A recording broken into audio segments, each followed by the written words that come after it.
בוקר טוב ושבוע טוב. היום יום ראשון, כ"ה בתשרי, התשע"ח, 15 באוקטובר 2017. אני מתכבד לפתוח את ישיבתה השבועית של הממשלה, ישיבה מספר 114. אדוני ראש הממשלה, בבקשה. כן, אני מבקש לפתוח את ישיבת הממשלה בדברי ברכה לנשיא טראמפ על החלטתו החשובה בעניין איראן. ברור לחלוטין, אם בוחנים את ההסכם הזה, שאם לא משתנה דבר, לאיראן יהיה ארסנל של נשק גרעיני תוך שנים ספורות. ההסכם לא בולם את זה, הוא מייצר נתיב מובטח ליצירת מערך העשרה שיכול להביא את איראן בהזנקה מהירה לעשרות רבות של פצצות אטום, אפילו מעבר לכך. ולכן ההחלטה היא כל כך חשובה. החלטתו של הנשיא טראמפ יצרה הזדמנות לתקן את הסכם הגרעין וגם לעצור את התוקפנות האיראנית הגוברת באזורנו. אני מאמין שכל ממשלה אחראית וכל מי שמבקש לקדם שלום וביטחון בעולם צריך לנצל את ההזדמנות שההחלטה של הנשיא טראמפ יצרה על מנת לשפר את ההסכם או לבטלו, וכמובן לעצור גם את התוקפנות האיראנית. מובן מאליו שצריך לתמוך בהחלטה של הנשיא להטיל סנקציות על משמרות המהפכה. משמרות המהפכה זה זרוע מרכזית של איראן להפצת טרור בעולם וכמובן להפצת תוקפנותה במזרח התיכון. בסוף השבוע אני הנחיתי את משרד החוץ להיערך ליציאתה של ישראל מארגון אונסקו.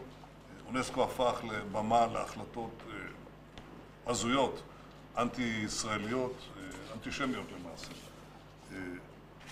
אנחנו מקווים שהארגון ישנה את דרכו, אבל איננו תולים תקוות בכך. ולכן ההנחיה שלי לעזוב את הארגון עומדת בעינה ומתקדמת קדימה לביצוע. השבוע אנחנו נציין 100 שנים למותה הטרגי של שרה אהרונסון, חברת מחתרת נילי, ולנפילתה של המחתרת נילי נצח ישראל לא ישקר. למחתרת נילי ולמייסדה אהרון אהרונסון מקום של כבוד בתקומת ישראל בעת החדשה. אהרונסון היה איש רב פעלים, הוא היה מדען שנודע בעולם. הוא מצא את אם החיטה שהזינה מאז מאות מיליוני בני אדם. הוא בעצם היה זה שחידש את ענף החקלאות המדעית במדינת ישראל וגם בקליפורניה, כי הזמינו אותו לשם. אבל אהרונסון היה גם מדינאי גדול. הוא וחבריו הקימו את המחתרת שסיפקה מודיעין רב ערך חיוני לצבא הבריטי וסייע רבות לסילוק השלטון העות'מאני מארץ ישראל. אחר המלחמה הבריטים הגדירו אותו במסמכים רשמיים שלהם כסוכן החשוב ביותר שהיה לבריטניה במלחמת העולם הראשונה. לאהרונסון אישית גם הייתה השפעה גדולה מאוד, אפילו הייתי אומר מכרעת, על כמה מהאישים הבריטים שאחר כך קידמו ואפילו ניסחו את החלטת בלפור.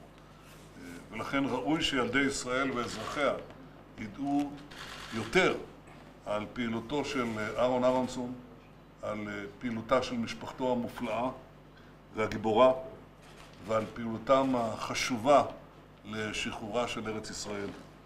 ולכן החלטתי יחד עם חבריי השרים להביא לממשלה החלטה שתוצג היום, שבשנתיים הקרובות הממשלה תקצה סכום של 10 מיליון שקלים לשימור מוזיאון נילי בבית אהרונסון בזיכרון יעקב, שממנו פעלה המחתרת. אני מבקש להודות לחבריי, לשר זאב אלקין, שהוא אחראי גם על תחום המורשת, ולשרים גלנט, שר השיכון, והשר יריב לוין, שר התיירות, שהוסיפו ותרמו מתקציב משרדיהם לפעולה החשובה הזאת. אני חושב שזה ציון דרך חשוב, ואני מקווה שבשנים הבאות כל ילדי ישראל יוכלו לספר לי על נילי ועל משפחת אהרונסון במקום שאני אספר להם. בבקשה.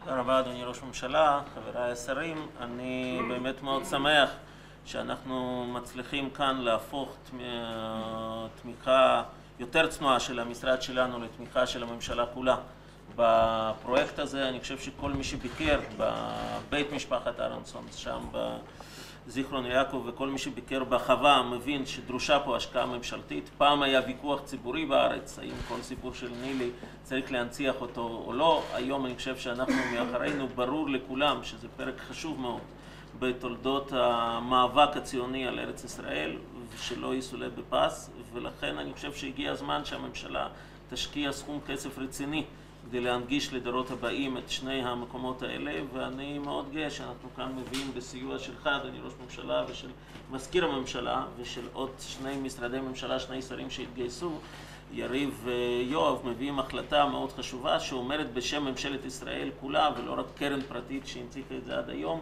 אנחנו כאן כי אנחנו רואים במורשת נילי חלק מאוד מאוד חשוב ממורשת התנועה הציונית. תודה. השבוע גם התקיים הטקס הזה של 100 שנים מות הגיבורים של שרה אהרונסון, ואני מתכוון, אני אהיה שם, אני מקווה שהשרים ינצלו את ההזדמנות ויבואו לכם. תודה רבה. תודה.